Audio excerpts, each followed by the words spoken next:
યુદ્ધ થકી કોઈ દી ક્યારે કલ્યાણ ન થાય, પણ આવા લોકોને કદાચ યુદ્ધ થકી કલ્યાણ કરવું હોય તો બાહુબલી નેતા છો એવું માનો છો તમે? વાત ચાલુ થઈ જાય કે ભાઈ ગણેશભાઈને ધારાસભ્ય બનાવવાના છે ચૂંટણી આવે એટલે તમે નહીં પણ તમારા ટેકેદારો તો આ વાતને બોલે છે અને તમે જાણો છો કે ભાઈ બરાબર ગણેશભાઈ અમારા નેક્સ્ટ એમએલએ છે, બરાબર છે. તો તમારે બનવું છે ધારાસભ્ય?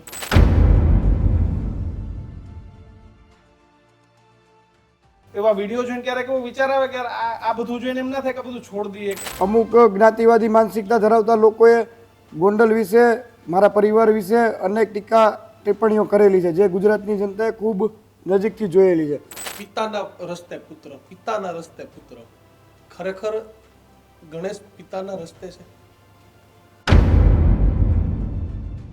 આખા ગુજરાતમાં અત્યારે વિવાદ ચાલી રહ્યો છે. આ વિવાદ છે ગોંડલનો. અલ્પેશ કથિરિયા અને તેની આખી ટીમ ગોંડલ પહોંચીને તે દ્રશ્યો આપણે સર્વે જોયા. તો જે વ્યક્તિના નામથી આખો વિવાદ શરૂ થયો તે વ્યક્તિ છે જ્યોતિરાદિત્યસિંહ જાડેજા ઉર્ફે ગણેશ ગોંડલ. ગણેશ ગોંડલનું નામ એટલું બધું આ મીડિયામાં છેલ્લા આમ તો 3-4 મહિનાથી સામે આવી રહ્યું છે, પરંતુ આજે એ જ ગણેશ ગોંડલ આપણી સાથે છે. આજે ગણેશ ગોંડલ સાથે ગર્જનાદ કરવો છે, કારણ કે સવાલો ઘણા બધા છે. કેમ કે તમે અત્યારે મોબાઈલ ખોલો એટલે જે રીલોનો મારો ચાલે એ સતત ગોંડલની રીલો ચાલતી હોય. કોઈ વ્યક્તિ શું છે અથવા તો એની જે ઇમેજ ઊભી થઈ છે એ ઇમેજને ખરડવા માટેનો પ્રયાસ છે કે પછી કોઈ વ્યક્તિઓ છે કે જે કોઈની ઇમેજ ખરડીને પોતાની ઇમેજને બનાવવા માંગે છે? ગણેશ ગોંડલ એ ચર્ચાઓમાં નહોતા રહેતા, પરંતુ છેલ્લા એકાદ વર્ષથી ચર્ચાઓ ગુજરાતમાં જયરાજસિંહ જાડેજા કરતા જયરાજસિંહ જાડેજાના દીકરાની છે. ગણેશભાઈ, સ્વાગત ન્યૂઝરૂમમાં. આભાર. ગણેશભાઈ, શું કહેશો? 1 વર્ષથી સતત ચર્ચા કહો કે વિવાદ કહો, આનું કારણ શું? ખાસ કરીને ગોંડલની ચર્ચા કાયમી માટે ગુજરાતની અંદર થતી હોય છે, અને છેલ્લા લગભગ 2 થી 3 મહિનાથી જે રીતે સર ભગવતસિંહના ગોંડલને બદનામ કરવામાં આવે છે, જે રીતે ગોકુળિયા ગોંડલને બદનામ કરવામાં આવે છે, જે રીતે ગોંડલને મિર્ઝાપુર તરીકે સંબોધવામાં આવે છે, જે રીતે ગોંડલની જનતાની સામે આંગળી ચીંધવામાં આવે છે, અને અમુક જ્ઞાતિવાદી માનસિકતા ધરાવતા લોકો જે રીતે ગોંડલની શાંતિ દોડવા માટે અને ગોંડલના દરેક ગામડાઓની અંદર જ્ઞાતિવાદ સ્થાપવા માટે થઈ જે રીતે તમતોડ મહેનત કરી રહ્યા છે. આ આખો વિષય સમગ્ર ગુજરાતની અંદર લગભગ 2.5 થી 3 મહિનાથી ચાલી રહ્યો છે. એને લઈ અને અમુક જ્ઞાતિવાદી માનસિકતા ધરાવતા લોકોએ ગોંડલ વિશે, મારા પરિવાર વિશે અનેક ટીકા ટિપ્પણીઓ કરેલી છે, જે ગુજરાતની જનતાએ ખૂબ નજીકથી જોયેલી છે. એને લઈ અને લગભગ 3 કે 4 દિવસ પહેલાં જ્યારે ગોંડલના સુલતાનપુર ગામ ખાતે એક જન આક્રોશ સભાનું આયોજન કરવામાં આવેલું હતું. એ સભાની અંદર લગભગ પાટીદાર સમાજના, દલિત સમાજના 18 વર્ષના યુવાનો, માતાઓ, બહેનો અને વડીલો પૂરી તાકાત, જોમ અને જુસ્સા સાથે ઉપસ્થિત રહ્યા હતા. અને એ જન આક્રોશ સભાનું આયોજન એના માટે કરવામાં આવેલું હતું કે જે લોકો ગોંડલને સતત બદનામ કરતા આવે છે, જે લોકો ગોંડલની છબીને નુકસાન પહોંચાડવા માગે છે, એવા તત્વોને જવાબ આપવા માટે થઈ ગોંડલના યુવાનો, ગોંડલના વડીલો અને સુલતાનપુર ગામના તમામ માતાઓ, બહેનો અને યુવાનો દ્વારા એક સભાનું આયોજન કરવામાં આવેલું હતું. એ સભાની અંદર દરેક યુવાનોએ પોતપોતાની વાત રજૂ કરી હતી. એ મિટિંગની અંદર મેં પણ કહ્યું હતું કે ભાઈ, ગોંડલને બદનામ કરવા માટે અમુક ટોળકીઓ કામ કરતી હોય, યુદ્ધ થકી કોઈ દી ક્યારે કલ્યાણ ન થાય, પણ આવા લોકોને કદાચ યુદ્ધ થકી કલ્યાણ કરવું હોય તો હું ને અલ્પેશભાઈ ઢોલરિયા ગોંડલની અંદર રહી છીએ. મારું મકાન આશાપુરા મેઇન રોડ, ગીતા વિલાન અક્ષરધામ સોસાયટી ખાતે મારું નિવાસસ્થાન છે.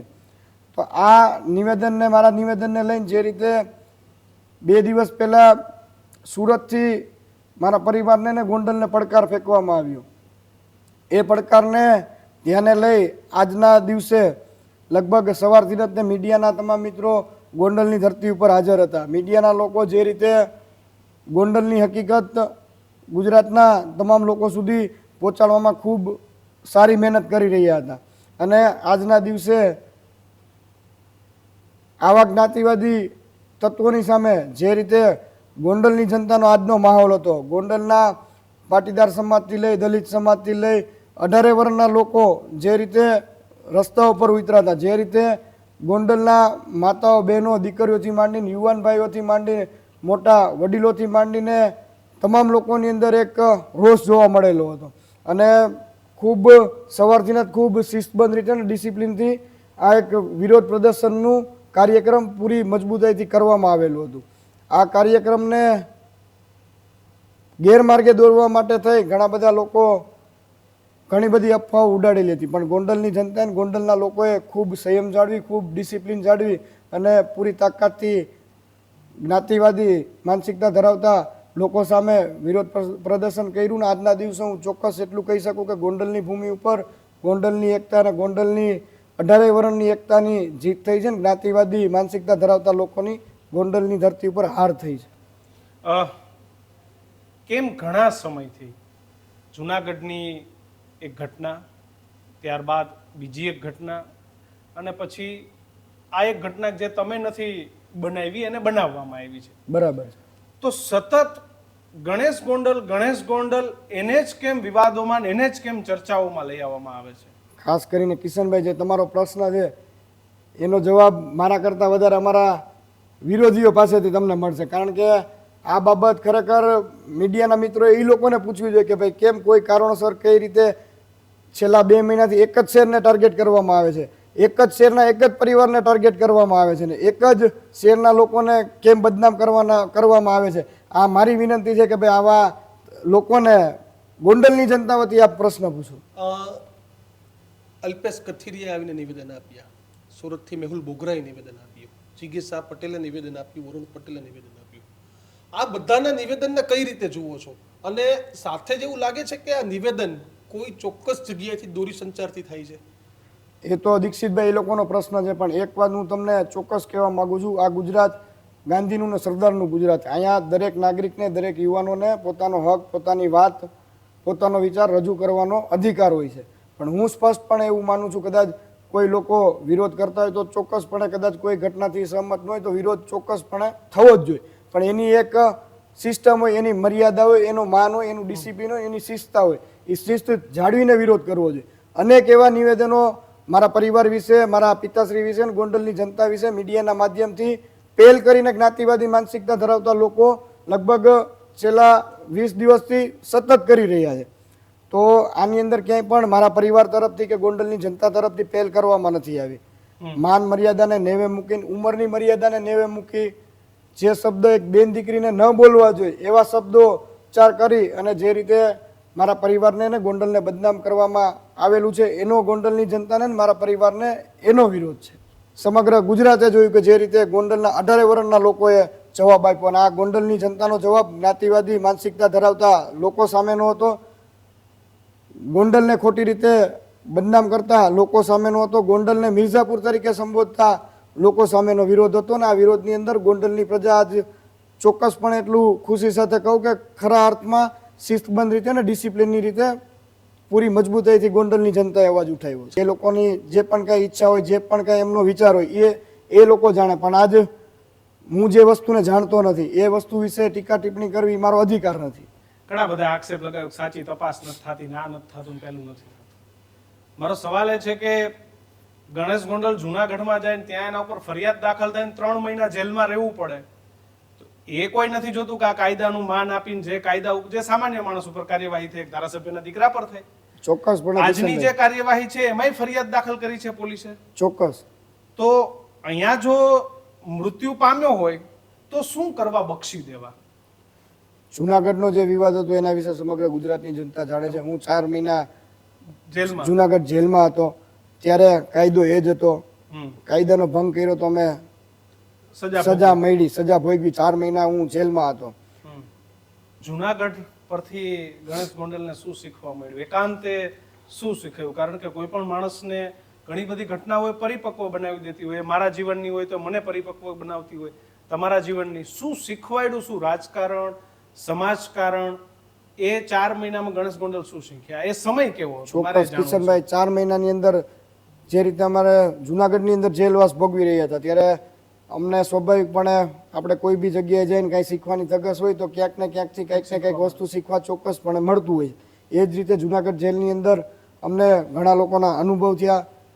ઘણા લોકોની માનસિકતા કેવી હોય, ઘણા લોકો ગુનો કરતા નથી અને એમને ક્યાંક ને ક્યાંક આડકતરી રીતે ફસાવીને જેલમાં મોકલવામાં આવે છે. આવા ઘણા બધા અમને અનુભવ થયા. સામાજિક ઘણું બધું અમને જ્ઞાન શીખવા મળ્યું, રાજકીય ઘણું બધું જ્ઞાન શીખવા મળ્યું. અને હું ચોક્કસપણે એટલું કહી શકું કે એ સફર એક મારા જિંદગીની એક આપણે કહીને કે ભાઈ ગોલ્ડન પીરિયડ તરીકે જે મેં અનુભવો લીધા, જે મને શીખવા મળ્યું, એ ચોક્કસ કાંઈક અલગ જ હતું. જુનાગઢ વાળો કેસ આવ્યો ને એટલે તમારા ઘણા બધા પત્રકારો, ગોંડલના લોકો એક ટેગ આપવા માંડ્યા કે પિતાના રસ્તે પુત્ર, પિતાના રસ્તે પુત્ર. ખરેખર ગણેશ પિતાના રસ્તે છે? હું તમને દીક્ષિતભાઈ કહેવા માંગુ કે ભાઈ તમે તમારા ઘરેથી નીકળ્યા હોય તો તમે એવું મનમાં મગજમાં ધારીને કે વિચારીને ન નીકળાય કે આજે મારે કોઈને મારવો છે, મારે પકડી લેવો છે. બરાબર, આ એક આકસ્મિક બનાવ, કોઈ અમારે પૂર્વ આયોજિત બનાવ નથી. કોઈ પણ અમારે એ ઘટનાની અંદર પણ કાંઈ વર્ષો જૂના વેરઝેર હોય એવી કોઈ પણ જાતની બાબત નથી. આ એક આકસ્મિક બનાવ હતો અને બનાવની અંદર જે પણ કાંઈ કાયદાનો ભંગ અમે કર્યો હતો તો અમને કાયદાની સજા અમને 100% મળેલી છે અને અમે 4 મહિનાની અંદર જેલવાસ ભોગવ્યો છે જુનાગઢની અંદર. ગોંડલમાં લગભગ 1,40,000 પાટીદારોના મત છે.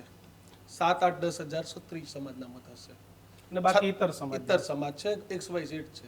તમને એવું લાગે છે કે જે 2002માં ન થયું, 7માં થયું હતું, 12માં ન થયું, 17માં ન થયું, 22માં ન થયું, હવે ગોંડલની સીટ ઉપર કોઈની નજર છે અને એના માટે, કારણ કે હજી 27ની ચૂંટણીને બહુ વાર છે ને આજના દિવસ એટલે કે આ રવિવારનો દિવસ એવો હતો કે એવો માહોલ થઈ ગયો જાણે ગોંડલમાં ચૂંટણી આવી ગઈ. દીક્ષિતભાઈ, આ ગુજરાતની અંદર દરેક લોકોને પોતાની વાત, અધિકાર, પોતાના વિચાર મૂકવાનો હક હોય છે. કદાચ 2027ની ચૂંટણીની અંદર કોઈ બી માણસ ગુજરાતના કોઈ બી ખૂણેથી ગોંડલની અંદર લડવા આવી શકે છે. એને ગોંડલની જનતા આવકારશે. એને રોકવાનો કે એને અહીંયા લડવા ન આવવા દેવાનો એ મારા કે તમારા કે કોઈ લોકોના હાથની વાત નથી. એ એક પોતાનો સ્વતંત્ર વિચાર છે, સ્વતંત્ર અધિકાર છે. કદાચ કોઈને પણ ઈચ્છા હોય તો ભવિષ્યમાં એ એમની ઈચ્છા પ્રમાણે પગલાં ભરી શકે છે. જે લોકો સતત મારા પરિવારને માન મર્યાદાની ભાષા નેવે મૂકી અને વારંવાર મીડિયામાં સંબોધન કરતા હતા, એની ગુજરાતની જનતાએ આવા લોકોને ખૂબ નજીકથી જોયેલું છે. અમારી લડાઈ સ્વાભિમાનની લડાઈ હતી. અમારી લડાઈ ગોંડલની જનતા વારંવાર બદનામ થાય છે એના માટેની હતી. અમારી લડાઈ ગોંડલ વારંવાર બદનામ થાય છે એના માટેની હતી. અમારી લડાઈ ગોંડલને મિર્ઝાપુર તરીકે સંબોધવામાં આવે છે એના સામેની અમારી લડાઈ હતી. આ લડાઈની અંદર ગોંડલની જનતા આજના દિવસે ખરી ઉતરી છે. મીડિયાના માધ્યમથી સમગ્ર ગુજરાતની જનતાએ જોયું. ગણેશભાઈ, આ ડર ઊભો કરવામાં આવે છે કે પટેલોના વોટ વધારે છે ને અમે આ વોટને ડાયવર્ટ કરીશું કે તમારા સમાજ, કારણ કે તમે સમજો છો ગુજરાતમાં તમામ જગ્યાએ સમાજનું રાજકારણ થઈ ગયું તો તમે પણ માનતા હશો. તો આ એક ડર માટે કરવામાં આવે છે. જોકે રાજકારણમાં હું તો નથી માનતો કે સમાજનું રાજકારણ હોવું જોઈએ, સારો વ્યક્તિ રાજકારણમાં હોવો જોઈએ, શ્રેષ્ઠ વ્યક્તિ રાજકારણમાં હોવો જોઈએ. જે કોઈ બી માણસ રાજકારણ કરતો હોય, સમાજ સેવા કરતો હોય, એના માટે દરેક સમાજ સરખા હોય. એને ક્યારેય ભેદભાવ કે ઊંચ નીચની નજરથી કોઈ લોકોને જોતા ન હોય. હું સ્પષ્ટપણે એવું માનું છું કે ભાઈ જે રીતે ગોંડલની આ ધરતી ઉપર જે રીતે જન આક્રોશ જોવા મળ્યો, એ જન આક્રોશ કોઈ પૂર્વ આયોજિત કાવતરું નહોતું. કોઈને ફોન કરીને બોલાવવામાં નહોતા આવ્યા, કોઈને ક્યાંય ફોર્સફુલી બોલાવવામાં નહોતા આવ્યા, કોઈ ભાડુતીઓને બહારથી બોલાવવામાં નહોતા આવેલા. આ એક ગોંડલની જનતાએ મગજમાં ગાંઠ વાળીને રાખી હતી. ગોંડલની જનતાએ નક્કી કરીને રાખ્યું હતું કે ગોંડલને બદનામ કરતા લોકોને, ગોંડલની અંદર જ્ઞાતિવાદી માનસિકતા ધરાવતા લોકોની કોઈ જરૂર નથી. ગોંડલની જનતાએ જ્ઞાતિવાદી માનસિકતા ધરાવતા લોકોને જાકારો આપ્યો છે અને ગોંડલે આજ ચોક્કસપણે દેખાડી દીધું છે કે આ ગોંડલ 18 વરણનું ગોંડલ છે. આ ગોંડલ શાંતિનું પ્રતીક છે. આ ગોંડલની અંદર તમામ સમાજના લોકો એક થઈને રહે છે. એ ગોંડલની જનતાએ આજના જન આક્રોશથી થકી દેખાડી દીધું છે. તમારું શું વિઝન છે? હવે તમારા ફાધર ધારાસભ્ય હતા, મધર ધારાસભ્ય છે, તમારું કંઈક તો વિઝન હશે ને કે ભાઈ મારે આ ગોંડલમાં કે ગુજરાતમાં કે આ સમાજમાં મારે શું બનવું છે? તમારું શું વિઝન છે વ્યક્તિગત? પહેલાં તો કિશનભાઈ, આ પ્રશ્ન બાબત હું કહેવા માંગીશ કે પહેલાં તો મારે એક એવો યુવાન બનવું છે કે જે યુવાન ગોંડલની જનતા સાથે ઊભો રહે, ખાલી ગોંડલ કે ગુજરાત? જે યુવાન ગોંડલની જનતા સાથે ઊભો રહે, ગોંડલની જનતાના લોકોના અવાજ બની અને ઊભા રહે, આવી એક મારી ઈચ્છા છે. ગોંડલના લોકોએ જે રીતે છેલ્લા 30-35 વર્ષથી મારા પરિવાર સાથે ઊભા રહી અને કામ કર્યું છે, ખંભે ખંભો મિલાવી કામ કર્યું છે, અમારા સુખ દુઃખના પ્રસંગોમાં ગોંડલની જનતા કાયમી માટે મારા પરિવારની સાથે પડખે ઊભી રહી છે. તો મારું પહેલા ફરજ એ છે કે એક યુવાન તરીકે ગોંડલની જનતાનું જે ઋણ છે અમારા ઉપર, એ ઋણ તો હું ક્યારેય ચૂકવી ન શકું, પણ જેટલી મારાથી ગોંડલની જનતાની સેવા થાય, જેટલા ગોંડલની જનતાના લોકો જેટલા આગળ આવી શકે એ દિશામાં મારે ચોક્કસપણે પ્રયત્ન એ કરવા. સિવાય શું આમ કઈક મહત્વકાંક્ષા રાજકીય કેવું ગોંડલનું વિઝન શું? મંત્રી બનવાની, રાજકારણ કે એક આઇકન બનવાની, કઈક તો હશે ને કે શું બનવું છે, કઈ ઇમેજ ઊભી કરવી મારે છે? હાલ મેં તમને કીધું એમ કે એવો યુવાન કે જે દરેક જ્ઞાતિને સાથે રાખી અને કામ કરે, એક એવો યુવાન કે જે મા બેન દીકરીના પ્રશ્નો હોય તો એની સાથે રહી ખૂબ સારી રીતે કામ કરી શકે, એક એવો યુવાન કે જે ગોંડલને આવનારા સમયમાં એક સારામાં સારું શહેર બનાવી શકે, એક એવો યુવાન કે ગોંડલના લોકોને સાથે, પાવર તો જોશે ને, ગોંડલના લોકોને પાવર વગર તો કેમ કરીશું? એવું ક્યાં છે કિશનભાઈ? તમે સાંભળો, આજ મારે કોઈ બી લોકોના કામ કરવા છે તો હું ઘરે બેઠા પણ કરી શકું છું. મારામાં ધગસ હોવી જોઈએ, મારામાં ઈચ્છા હોવી જોઈએ, લોકો મારી પાસે આવતા હોય, લોકોને વિશ્વાસ હોય કે અહીંયાથી મારા પ્રશ્નનું નિરાકરણ આવશે, તો લોકો તો એ વિશ્વાસ નહીં તમારા સુધી આવે. તમે કઈ રીતે લોકોને સામે કામ કરો છો, તમે કઈ રીતે લોકોને વિશ્વાસમાં ખરા ઉતરો છો, એ વસ્તુથી તમે પકડીને હાલો તો હું એવું માનું છું કે એ લોકો તમને ક્યાંક ને ક્યાંક આગળ વધવામાં મદદ કરે. વિવાદથી દૂર રહેવા માટે શું કરશો? વિવાદથી દીક્ષિતભાઈ કાયમી માટે ગોંડલ મારો પરિવાર દૂર જ હોય છે, પણ અમુક હીન કક્ષાની, હલકી કક્ષાની માનસિકતા ધરાવતા લોકો જે રીતે વારંવાર મારા પરિવાર ઉપર, ગોંડલ ઉપર આંગળી ચીંધે છે, તો કદાચ એનો વિષય છે, એનો નિર્ણય છે, એ કદાચ જે કરવું હોય એ કરે, પણ જ્યારે ગોંડલની ઉપર આંચ આવે, જ્યારે ગોંડલ ઉપર કોઈ ડાઘ લગાવવાનો પ્રયત્ન કરતા હોય, ત્યારે અમારી સંપૂર્ણપણે ગોંડલના નાગરિક તરીકે અને ગોંડલના યુવાન તરીકે અમારી જવાબદારી છે કે ભાઈ ગોંડલને બદનામ કરતા લોકો સામે અમારે લડવું પડે. દીક્ષિતભાઈ, હું તમને અત્યારના ગોંડલની વાત કરું. આજનું જે વિરોધ પ્રદર્શનનો જે કાર્યક્રમ હતો એની અંદર સૌથી વધારે પાટીદાર સમાજના યુવાનો હતા, પાટીદાર સમાજના વડીલો હતા, પાટીદાર સમાજના માતાઓ, બહેનો અને દીકરીઓ હતા. એ જ રીતે તમામ સમાજના 18 વર્ષના લોકો પૂરી મજબૂતાઈથી આ વિરોધ પ્રદર્શનમાં જોડાયેલા હતા. એટલે ગોંડલની અંદર કાંઈ પણ એવું નથી. ગોંડલની અંદર તમામ સમાજના લોકો એક સાથે રહે છે. ગોંડલ એક એકતાનું પ્રતીક છે. ગોંડલની અંદર કોઈ પણ જ્ઞાતિવાદ કે જાતિવાદ છે નહીં. ગોંડલની જનતાએ ક્યારેય કોઈ પણ જ્ઞાતિવાદ કે જાતિવાદને ગોંડલ સુધી પહોંચવા નથી દીધો. કાયમી માટે જ્ઞાતિવાદી માનસિકતા ધરાવતા લોકોને ગોંડલની જનતાએ, ગોંડલના દરેક સમાજના લોકોએ જાકારો આપ્યો છે. એક વાત ચાલુ થઈ જાય કે ભાઈ ગણેશભાઈ ધારાસભ્ય બનાવવાના છે ચૂંટણી આવે એટલે, તમે નહીં પણ તમારા ટેકેદારો તો આ વાતને બોલે છે અને તમે જાણો છો કે ભાઈ બરાબર ગણેશભાઈ અમારા નેક્સ્ટ MLA છે, બરાબર છે. તો તમારે બનવું છે ધારાસભ્ય? એ જનતા નક્કી કરે ને. નહીં, તમારી શું ઈચ્છા છે? મારી તો ઈચ્છા, મેં તમને કીધું કે યુવાન તરીકે એ વાતને હું કઈ રીતે હું ગોંડલની રાજનીતિની જનતાનું ઋણ, હું ક્યારેય ઋણ ઉતારી શકું એમ નથી, પણ કઈ રીતે ગોંડલની જનતાની પણ આ સારામાં સારી જવાબદારી તમારી ઉપર આપે તો જનતા સેવા કરી શકું. એ આવનારો સમય બતાવશે ને દીક્ષિતભાઈ. અત્યારથી હું કહું તો ગેરવ્યાજબી વાત છે કે મારે આમ બનવું છે ને આમ કરવું છે ને એવા મોટા મોટા નિવેદનો અને ભાષણ કરું તો એ ગેરવ્યાજબી વાત છે. પણ એ આવનારા સમયમાં જે કાંઈ હશે એ મીડિયાના માધ્યમથી આપ સૌની સામે આવવાનું છે. એક ઇમેજ કેમ લોકો હંમેશા બનાવતા રહે છે? એ તમને એમ થાય છે કે આ લોકો આપણી શું ઇમેજ બનાવે છે કે ભાઈ આ ગોંડલ એટલા આમ ને, ગોંડલ એટલા આમ ને, ગણેશભાઈ એટલા આમ ને. તો આ ઇમેજ માટે ક્યારે રાતે ઊંઘતા હોય ત્યારે વિચાર આવે કે આપણે આટલું સારું કામ કરીએ તો લોકો કેમ આપણી ખરાબ વસ્તુઓને અથવા તો એમને જે વસ્તુ એ જ ગોતીને મૂક્યા કરે? એવું ક્યારે એવા વિડીયો જોઈને ક્યારેક એવો વિચાર આવે કે આ બધું જોઈને એમ ના થાય કે બધું છોડ દઈએ? ક્યારેક તો થાક લાગતો હોય છે ને કે સારું કરીએ નહીં પણ ખરાબ કરીએ. તમે કિશનભાઈ ખૂબ સારો પ્રશ્ન પૂછ્યો. જે લોકો ગોંડલને જાણતા નથી, જે લોકો ગોંડલથી 500 કિલોમીટર, 200 કિલોમીટર, 300 કિલોમીટર દૂર બેસીને નિવેદનો આપે છે, એવા લોકોને કદાચ ખ્યાલ નહીં હોય કે ગોંડલની અંદર તમામ સમાજના લોકો એક થઈને રહી છે. કોઈ બી સમાજને જ્યારે જરૂર પડે, કોઈ બી સમાજના યુવાનોને જ્યારે જરૂર પડે ત્યારે દરેક સમાજના લોકો દરેક સમાજને ટેકો આપતા હોય છે સારા નબળા સમયની અંદર. તો હું આજના દિવસે ચોક્કસપણે એટલું કહેવા માંગીશ કે કદાચ બહાર બેઠા બેઠા લોકો ગોંડલને બદનામ કરતા હોય, મારા પરિવારને બદનામ કરતા હોય, એ દિશામાં અમે ક્યારેય જોતા નથી, ક્યારેય વિચારતા નથી. અમે ચોક્કસપણે એટલું કહી છીએ કે અમારે ગોંડલની જનતાના સર્ટિફિકેટની જરૂર છે. ગોંડલની જનતા જાણે છે કઈ રીતે અહીંયા લોકો રહે છે, કઈ રીતે ગોંડલની અંદર શાંતિ છે, કઈ રીતે વેપારી આલમની અંદર શાંતિ છે, કઈ રીતે મા બેન દીકરીઓની અંદર કદાચ રાતે 2 વાગે પણ મા બેન દીકરી કદાચ રોડ ઉપર નીકળે તો ખુલ્લા મને ગોંડલની અંદર નીકળી શકે છે. દરેક સમાજના લોકો પોતપોતાના માન પાન અને સ્વાભિમાન સાથે જીવે છે. કદાચ બહારથી બેઠા બેઠા લોકો નિવેદન કરે, ભડકાઉ ભાષણ કરે, એની સાથે અમારે કોઈ પણ લેવા દેવા નથી, કોઈ નિસ્બત નથી. અમારે માત્ર ગોંડલની જનતાના સાથ સહકારની જરૂર છે ને ગોંડલની જનતાના સર્ટિફિકેટની જરૂર છે. તો બાહુબલી નેતા છો એવું માનો છો તમે? બિલકુલ નહીં. હું આજના દિવસે આપને કહું કે ભાઈ બાહુબલી કોઈ બી નેતા બાહુબલી કહેવાય જ નહીં. એને જનતા ચૂંટતી હોય તો એક સેવક તરીકે ચૂંટતી હોય. જનતાના કામ ખૂબ સારી રીતે થાય, જનતાનો અવાજ ખૂબ સારી રીતે ઉઠાવે, એના માટે જનતા ચૂંટતી હોય. એટલે કદાચ આવા લોકો કદાચ બહારથી એમ કહેતા કે બાહુબલી નેતા, તો આ શબ્દમાં અમે ક્યારેય માનતા નથી. અમે લોકસેવક છીએ, પ્રજાના સેવક છીએ.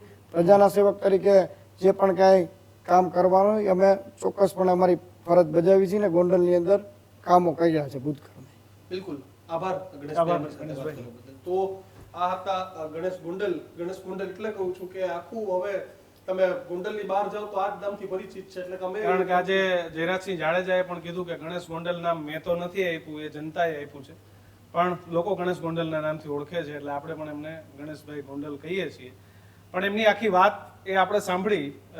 વ્યક્તિઓની સોશિયલ મીડિયામાં કંઈક અલગ ઇમેજ હોય, જ્યાં સુધી તમે એની સાથે વાતચીત ના કરો ત્યાં સુધી કંઈક અલગ ઇમેજ હોય.